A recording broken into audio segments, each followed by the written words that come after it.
কেউ মনে করে কি আমি রাজা হয়েছি, আমি বিনা বন্ধুয়া কে আছে তোমার? ওই জন্য চৈতন্য মহাপ্রভু এসেছেন কিসের জন্য?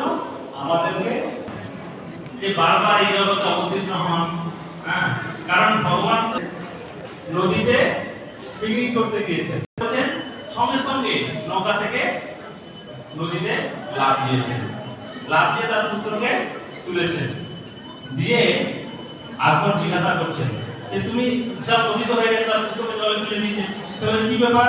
তুমি আমার পুত্রকে এটা থেকে না ভগবান, আমি বিনা বন্ধুয়া ইয়াতে তোমার বলতে এনেছি ঔষধি মায়া নাশবাড়ি লাগি হরিনাম মহামন্ত্র বদ্ধ হয়ে বারবার জনমৃত্যু চক্রে আবর্তিত হচ্ছে। সেজন্য ভগবান বলছেন এই মায়ার হাত থেকে রক্ষা করার জন্য আমি ঔষধ নিয়ে এসেছি। সেই ঔষধ কি? হরিনাম।